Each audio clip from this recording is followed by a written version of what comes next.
मुख्तलिफ किस्म के जानवर, मुर्गी का गोश्त बाजारू लेना और जिमीदार का बाजारू लेना, मेरे ख्याल इस तो बड़ा जुर्म कोई नहीं है। साडा घर है, घर दे विच असीं 10 मुर्गियां नहीं रख सकते, उनका गोश्त असीं आप नहीं खा सकते। असीं जी बाजारू लैके आना है। और जो ब्रायलर है, और तुहानूं पता भी है कि ब्रायलर के हवाले नाल किस तरह दी गल्लां चल रही हैं, ये हुण इंडस्ट्री नूं पता है कि किवें दी चल रही है की है चीज़। कोशिश ये करनी चाहिए 2-4 बकरियां, 2-4 इस तरह दी चीज़ां होवन ताकि तुहाडा गोश्त, दुध, घ्यो, ये 3 चीज़ां घर दी होवन। एक चीज़ अगे पिछे होवे तो दूसरी चीज़ तुहानूं फायदा दे जाए। हुण बाद जगह ते डिस्कस हो रहा है कि मछली भी तुसीं खुद बनाओ। कनाल 1.5 कनाल का 10 मरलियां का एक छोटा जिहा तलाब होवे, तुहाडे घर की मछली पूरी कीती रखी हो। ये चीज़ां सानू खुद करनी चाहिए। उन्हें खुराक भी इन्नी ज़्यादा कोई नहीं है, बच्चे कुछ टुकड़े रोटी दे पाई रखो तो उन्हें गुजारा हो जाता। अच्छा, जानवर जो रखने तो जानवरों वास्ते चारा, गिजाई चारा जो है ना, ये बहुत जरूरी है। उन्हें अजकल जो सर्दियों के हवाले नाल अगर गल करिए तो 2 चारे ज़्यादा मशहूर ने। एक लूसन है जिन्हों पर रिंजका बोलने, तो दूसरा है बरसीम। बरसीम का हुण बेहतरीन टाइम है, रिंजके का हुण बेहतरीन टाइम है काश का। अगर इनकी गल करिए बरसेम की, तो बरसेम वास्ते 2 बी ने, बरसेम अगेती के नाम तो दूसरा अनमोल।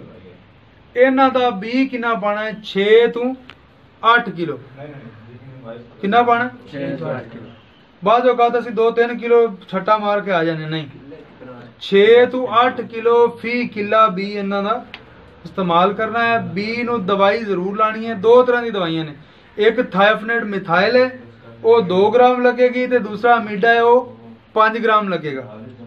3 to 4 ट्रालियां विच रूड़ी दियां पानियां चाहिए ने काश्त करन तो 1 महीना पहले। अगर नहीं की पा सके तो फिर गली सड़ी जी रूड़ी है ना, हुण तुसीं पा के उन्होंने पानी ला के, एक बार यूरिया दे दो थोड़ी बोरी, उन्हें गल सड़ जाएगी, तो फिर जाके काश्त कर लो। काश्त छट्टे नाल ज्यादा बेहतर है, क्योंकि ड्रिल ते इहदा मसला है हो रहा है। छट्टे नाल इहनूं काश्त करो अच्छे तरीके नाल। छट्टा देवन वाला माहिर होवे, दोहरा दे लो तो ज्यादा चंगी गल है। जे इकेरा भी देना है तो चंगे तरीके नाल छट्टा देना चाहिए। खादां दे वाले नाल गल करिए, जिहड़ी जमीन चंगी है उहदे विच 1 DAP पा लो, तो जिहड़ी थोड़ी जी हल्की है उहदे च SSP खाद जिहड़ी है ना, वो 2 to 2.5 बोरियां 3 बोरियां पा लो, तो नाल अद्धी बोरी यूरिया पा के उहनूं काश्त करो।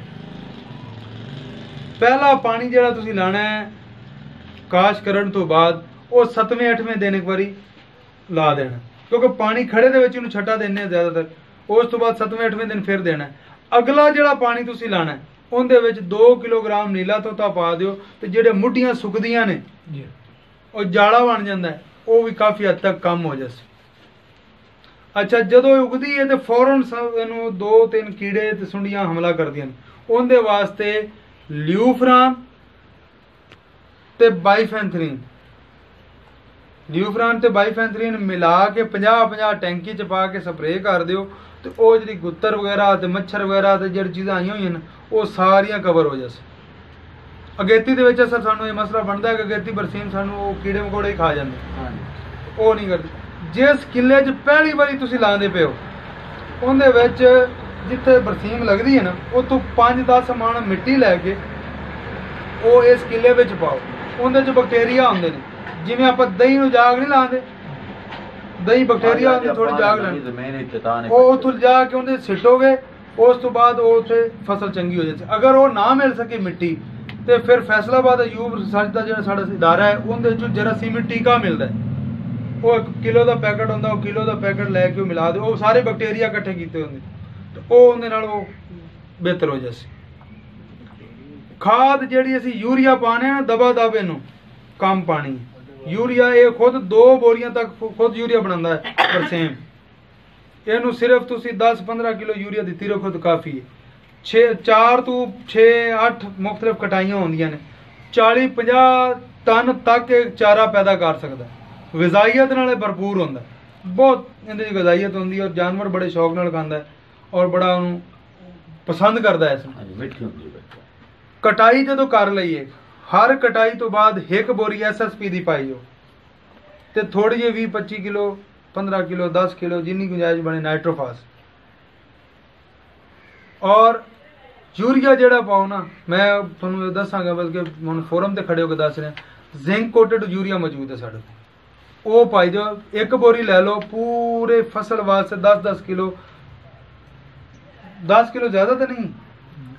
वो जिंक का भी इजाफी खूबी उनके शामिल होना शुरू हो जाती। इजाफी शामिल हो गई है, हाँ हो गई है। वो तुहानू मैं दसांगा भी थोड़ी देर बाद। वो पा दो ना, या जिंक रला के पा दो भी सही। जिथे तुहानू पता है कि थोड़ा जा साडी सेम या मतलब कलराटा पाने, उत्थे हल्का जिहा सल्फर भी तुसीं इस्तेमाल नाल कर सकदे हो। ये है बरसेम दे हवाले नाल। इहदे हवाले नाल कोई होर गलबात है तो कर लेने। बी जेड़ा हाइब्रिड होंदा है ना, उहदे वास्ते हाइब्रिड वो 16 किलो पाउंदा है। अच्छा, जेड़ा हुण आम चल वो हाइब्रिड है जेड़ी मोटी मोटी होंदी है, फार्मी जिन्नू आख लो। नहीं, जेड़ी बरसेम हुण आम है बाजार च पई देसी बरसेम उंदा ते 8 तो 10 किलो काफी है। ये जेडी अनमोल है देसी नहीं है, अनमोल है देसी टाइप है। ये है मेरे को आया 33 रुपए किलो है। हां वो बेहतरीन 8-10 किलो पाउंड देसी पा लो, जेडी पा लो नहीं होंदी, जेडी देसी वो 12 किलो पाउंड चाहिए, दूसरी 15 नहीं। वो देखो ना, जेड़ा छट्टा सही देवेगा बंदा, सही तरह जमीन तैयार करेगा, उन्होंने कोई मसला नहीं। 8 किलो भी थोड़ा है। वो सुंडी दा दोनों में हल दस्ता है ना, सुंडी दा दोनों में हल दस्ता है।